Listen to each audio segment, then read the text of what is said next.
10 দিন যাবত এখানে আপনার দাবি মেনে নিচ্ছে না কেন?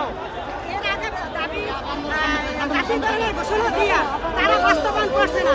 আমাদেরকে 8ই জানুয়ারি 26শে জানুয়ারি আমাদের দাবি মানিয়ে নিয়ে আজকে পর্যন্ত আমাদের দাবি আমরা বাস্তবায়ন করছে না। মানছে কিন্তু বাস্তবায়ন করছে না। বাস্তবায়ন করে না দিলে আমরা এখন আবার রাজপথে দাঁড়াচ্ছি। আজকে দীর্ঘ 41 বছর পর্যন্ত আমার বাবা এই অবস্থায় শিক্ষক হয়ে মারা গেছে, বেতন পায় নাই। আজকে দীর্ঘ 41 বছর পর্যন্ত আমরা এই অনাহারে ঘাপটি করতেছি। আমরা বাংলাদেশের নাগরিক, আমাদের টাকা দিয়ে ট্যাক্সের টাকা দিয়ে উনি বাংলাদেশে এসি চালায়, উনি এই এসিতে থাকে, বিভিন্ন সংস্থার করে, কিন্তু আমাদের স্বতন্ত্র ইবতেদায়ী মাদ্রাসার জন্য একটা টাকা ওনার বরাদ্দ হয় না।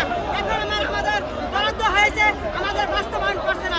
এই জন্য আমরা বাস্তবায়ন করার জন্য আমরা এখানে আজকে দাঁড়িয়েছি। আজকে দীর্ঘ 10টা দিন পর্যন্ত যাতে আমাদের স্বতন্ত্র ইবতেদায়ী মাদ্রাসা জাতীয়করণ বাস্তবায়ন হয়।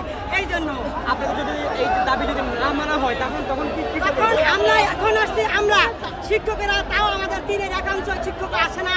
তাই হলে আমাদের সকল শিক্ষক এবং আমাদের গার্ডিয়ানের মানে বাসার ছাত্র, আমাদের ছেলে মেয়ে, আমার স্বামী সব নিয়ে আমরা এই ঢাকার বাড়ি প্রেস ক্লাবের সামনে আমরা অসল করে দেব, শিক্ষা মন্ত্রণালয় অসল করে দেব।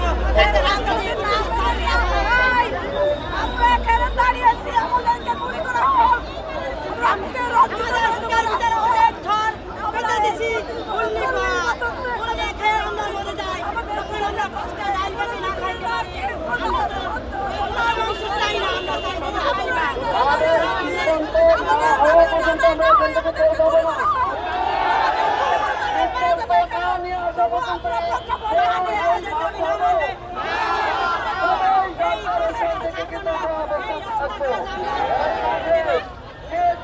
আপনি দর্শক দেখতে পাচ্ছেন আসলে এখানে শিক্ষক যারা রয়েছে আসলে কিন্তু অনেকে অসুস্থ